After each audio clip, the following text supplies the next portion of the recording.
we're going to talk about how to reduce self-sabotage and bad habits. And again, remember, this is like what works for me, what has worked for me, and what I use with my clients. But again, everyone's experience is unique. Again, take everything that I say, that everybody else says, with a grain of salt and find your own ways. So here we go. Today, our topic is that. So instead of how to reduce self-sabotage and bad habits, let's change it into how I reduced self-sabotage and bad habits and how I help my clients doing the same.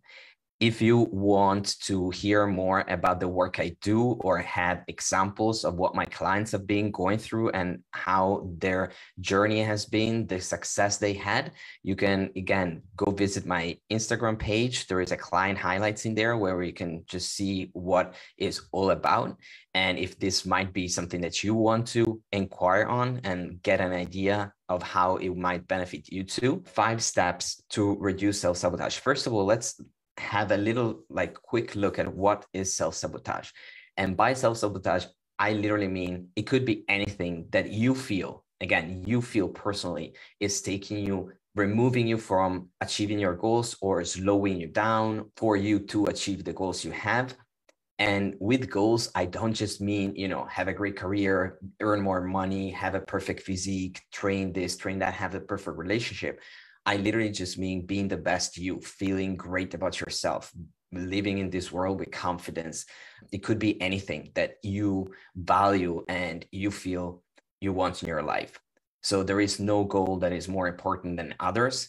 For me, it's literally how you want to live, how you want to feel on a daily basis for yourself and others. So if you look at self-sabotage, it can come out as a lot of different things, right? For some people, it feels like procrastination. So they feel the way I self-sabotage is, I know I need to do something, but I procrastinate on doing that. I know I should start working out, but I'm going to wait until New Year's. I know I should start eating better, but I'm going to wait after a weekend. I know I should, contact that person, talk to these people, do the application, start this, learn that.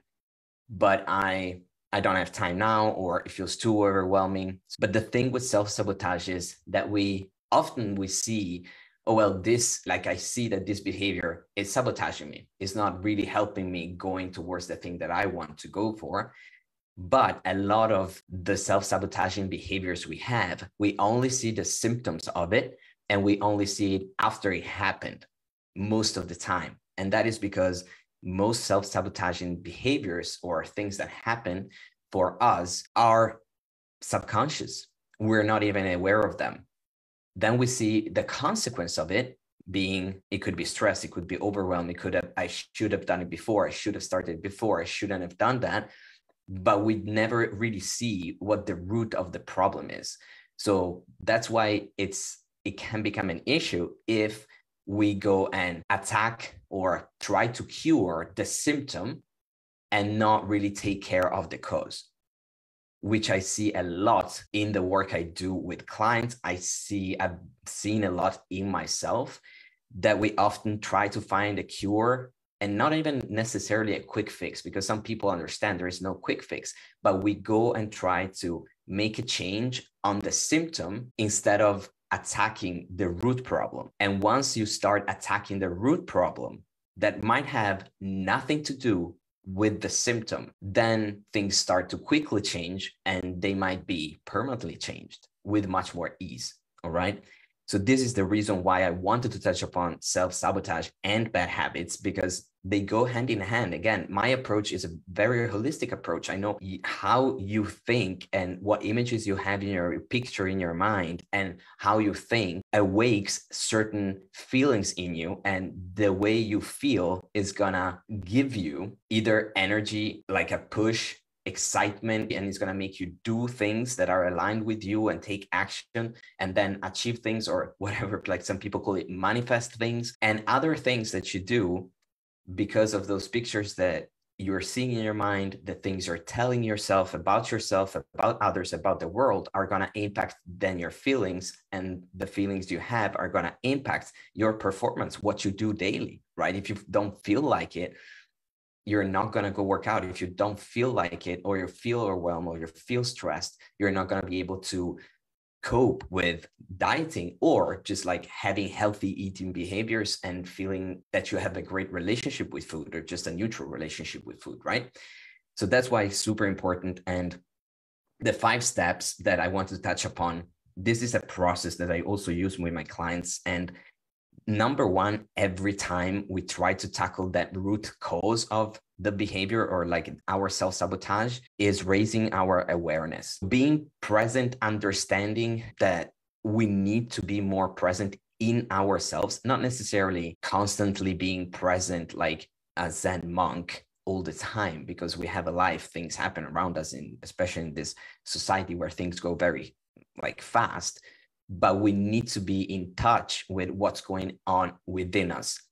And raising awareness might just be at the beginning to be able to see those consequences, to see what's going on, to feel, what am I feeling? Why am I feeling that? What triggered it? How did I get to that point? In all this chaos of thoughts, what is the most powerful thought that is coming to me right now, and it's kind of like discouraging or frightening me or giving me anxiety or stressing me out? So being aware in general, how you feel, where you feel it, and what triggered it is your superpower. And a lot of people think they're very self-aware, but again, time and time again, I see it, people thinking, being certain, oh, I'm actually very self-aware, I'm very present, I know how I feel. But the second we actually do this in coaching, it's a whole different story. There is more levels to what you think probably right now is awareness, feelings, and being able to kind of zoom out from yourself and seeing yourself from above. So catching yourself in your own patterns. It's very difficult because we do these things automatically. So it requires a little bit of effort and intention to say, I'm going to zoom out, look from above and see, what are my patterns? How do I usually react to this? What caused that? Not to self-analyze, but literally to be able to see it, to be aware of it. And that's step number 1, raise awareness. Step number 2 that goes with it is exactly the observation part. You zoomed out, you realize there's certain thoughts moving around that make you feel a certain way. Now, what we usually do is we have a thought, let's say, oh, I haven't gone to the gym because I felt super overwhelmed, didn't have time. It always feels like a chore. It takes me away from my family, or it freaks me out to go to the gym by myself. I've never been, I don't know what to do. It's a bunch of thoughts that are popping off in your head. Now, what you usually do, or what we all humanly do, is we start attaching a meaning to it. Oh, that means that I'm never going to reach my goals, or that I'm an anxious person. That means that. And usually that brings up more negative thoughts or negative feelings around yourself, because you're basically judging yourself. So what we want to do in step number 2 is observation. We observe what's going on without judgment, but we use curiosity. So instead of judging yourself, you start asking yourself more questions, or you just observe, and literally just as you're looking at someone else, just being curious about, oh, I wonder why that is the most powerful thought right now. I wonder why that thing triggered me. I wondered where I'm feeling it, without needing to find a solution and without needing to judge. So it's observation and being extremely curious without judging yourself. It's tricky, but it's actually easily done once you know how to do it and how to come in contact with the things and reframe and language that you can use. That is like most of my clients, especially lately, I had great examples of people breaking out of these patterns in 2, 3, 4 weeks already, having massive mindset shifts and achieving insane, like quantum leaps in how they think, how they feel, how they handle themselves, and just how much more free they are in their mind. And that release of tension and a lot of overthinking, if that is not there, it gives them a lot of more energy, a lot of more momentum, a lot of more consistency, because now they're not overthinking and spending time thinking about thinking, or being anxious about anxiety, or being stressed about being stressed. They just move into action. Being observant of your thoughts and what's going on, and just feel the feelings, be in the uncomfortable without that meaning anything else and just being curious about it. That's step number 2. Then we want to go and number 3, challenge or reframe that thinking. So if we see something, a thought popping up or something popping up through this observation, what we want to do is asking yourself something like, but the truth is what? Oh, I'm feeling overwhelmed. I have no time. I hate how I look in the mirror. This is too overwhelming. Then one thing that might help is snapping your fingers or doing something and telling yourself, but the truth is what?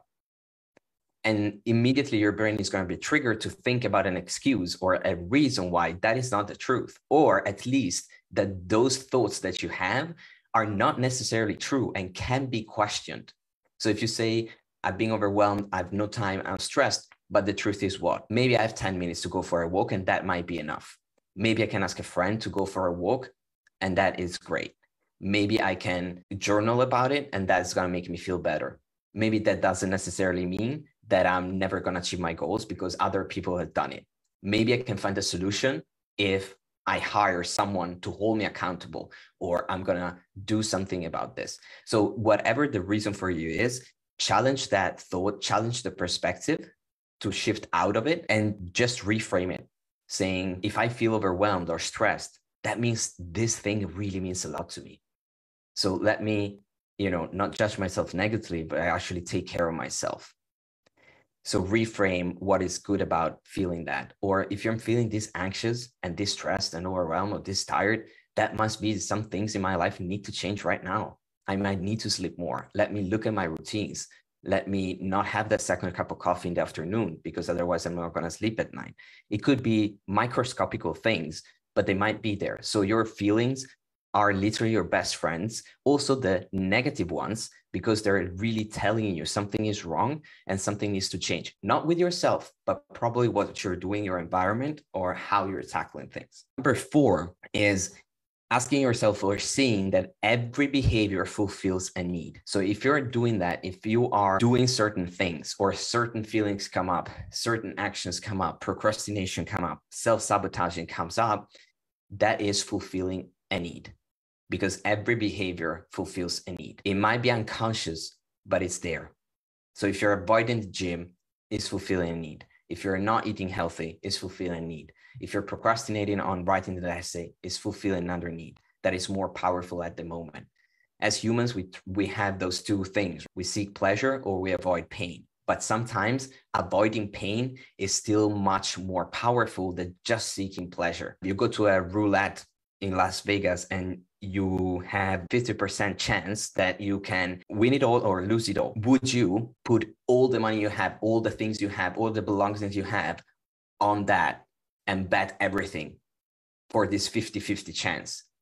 You would probably not do it because avoiding the pain is way too important in these occasions than having the pleasure. Avoiding pain outweighs the seeking the pleasure of doubling for your money. So what is so important for us to do is understanding what is this behavior fulfilling for me? And asking this question can be powerful because what happens next is then we can find other ways to fulfill that behavior, but that doesn't sabotage us. So if you're binge eating or stress eating, emotionally eating, and you realize that that is fulfilling a need for love, a need for calmness, a need for internal peace, a need for a break, then you can still go eat something if that's helping you. But instead of turning into a whole episode of binge eating or feeling bad about it and all that, you can kickstand it, have another behavior, something else that you know is going to bring you peace, calmness,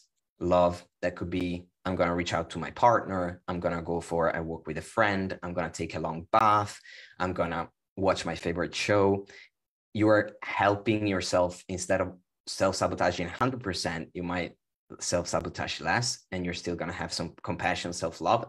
And all these things are going to bring you much closer to your goal much faster. The last step is, as always, what I do here also with my clients, and why I think that a lot of people benefit from coaching is we take action. So we do not only talk about it, we do not only think about it, we do not only analyze it, but we go back to the body, we go take some kind of action. that is so microscopical, so little, so easy to do, but it gives them momentum. So it's asking yourself, what is one small thing that I can do to prevent this from happening next time?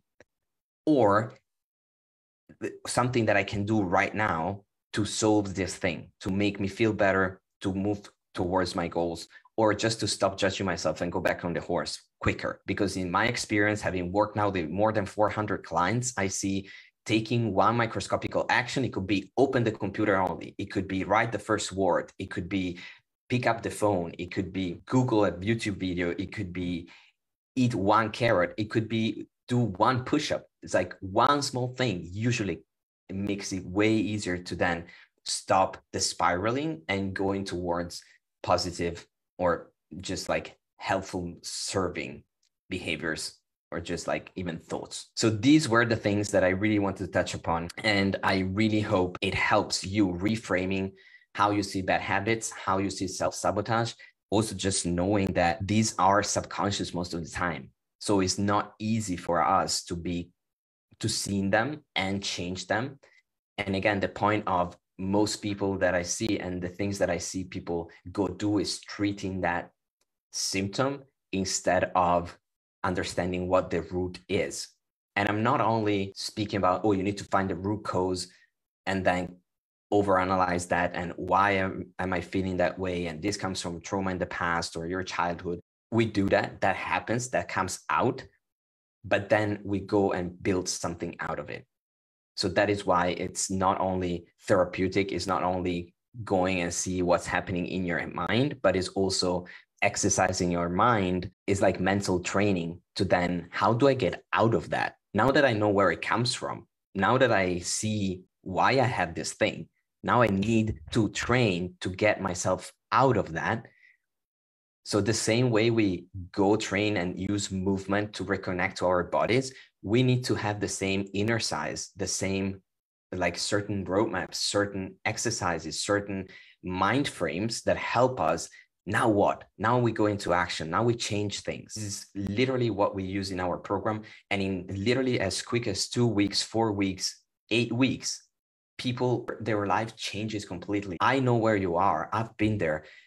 But I also know things are possible the second you connect body and mind and you go to see the root and you connect all the dots. So all of a sudden you recognize yourself and you see, oh, that's where the real me was hidden. That's where I buried from burdens and things and past experiences. Sometimes if we're procrastinating or self-sabotaging on a specific thing, it might be that the goal we're hoping or thinking we want to achieve is actually not our own or not what we want, or better phrased, what we personally feel ready to get. I know it sounds weird, but let me explain. We know our brain is very powerful. You're a very highly intelligent being. You think if you think like, oh, I'm going to get to that goal, my life is going to be better. This is like the first thing is like, how are you going to feel if you lose 30 pounds, how you're going to feel if you build muscle, how you're going to feel if your relationship with food was balanced and you didn't need to stress about how you looked. How did you feel? Would you feel if you were more confident? How would you feel if your body was stronger? How would you feel if, you didn't have to deal with dysphoria daily anymore? All of you probably would say, I would feel great. That's the goal. That is, the perfection for me. The thing is, and it might be, but for some people, and sometimes, if you go and actually look and dig deeper into what does that mean though, to lose 30 pounds, not the way to get there, but once I'm there, who have I become? What do I need to start doing? What do I need to say goodbye to? Are people still loving me? Am I going to change? Is my identity going to change? Who am I becoming? There is going to be, with all of the things, when we enter a new identity, when we enter something new, when we transform, we're also saying goodbye to something we have been, something that has helped us through the years.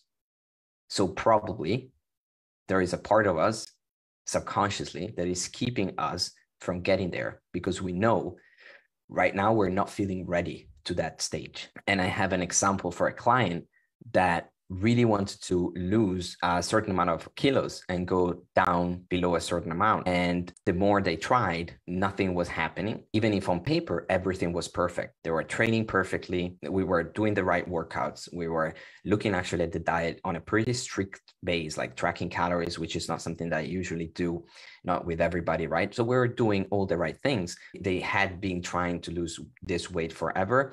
But when they got to a certain point, it never went below. And that was very frustrating, of course. What happened is we dug deeper into that. And what we discovered was, making it very short here, that there still was a fear of, if I'm going to lose fat, if I'm going to go down below this amount, people are going to see me different, because I've never been a person that was skinny or like normal weight. I've always been the person that was mostly overweight. So how they're going to look at me is going to be different. And that feels a little bit uncomfortable already. On top of that, they were envisioning their friends saying, hey, you look great. Oh, wow, you lost so much weight. Oh, wow, you look so much better. And while at the beginning, they were like, oh, yeah, I would love to hear my friends say that, digging deeper made us see that, hey, that means, though, that we might feel like now we're not worth of it. Now we're the overweight person. Now we're not looking our best, because when I lose the weight, I'm going to look better. This means now they're not seeing me as that better person. And all these subconscious things and feelings around it kept them stuck. The second we kind of released that and we unpacked that, insane things happened, because then they realized, oh, when I jump on a scale and I see the weight go dropping down below the thing that I wanted to, my first feeling was actually not, oh my God, that's amazing, I made it. But it was, oh no, what do I do now? I need to eat more. That was the first fearful thought. And they never caught it before because it was subconscious and they didn't even hear it. But now that they were aware of it, their brain registered it. And then they were like, oh my God, I realized that when I see that number on the scale, I went immediately into fear of, oh no, how am I going to maintain that? Now I need to go eat, because of all those fears that we talked about. After we changed that, then of course they were able to like rationalize and see the fun part of it and see like, this is crazy. What the heck? What am I thinking? And they just went on with the plan we had, with the like all the goals and the things that we planned for them. So it wasn't difficult to follow. And since then, there hasn't been an issue with weight, with food, with anything, because we had released that. This is why I'm saying that self-sabotage can be so subconscious that you don't realize it. And this is why I hope this training makes you think about your own bad habits, your own self-sabotage. This is how I was able to stop a lot of things and how I'm trying to help my clients do the same. Again, if you are interested or you have any bad habit that you would like to stop, whether it's on achieving certain results or getting rid of dysphoria, frustration, anxieties, stress in your life, know that you can always come to me. We can have a conversation and just see where we're at. I'll do my best to help you. And if you have any other topics you would like me to talk about in these live trainings, reach out and let me know, because I'm more than happy to provide you with the help that you need, whether it's fitness and very practical, like how to deadlift the right way, or if it's more like how do I relate to binge eating and my stress food issues, you are welcome to just reach out and we can have a conversation. So thank you so much for being here today. Hope this was helpful and see you next week.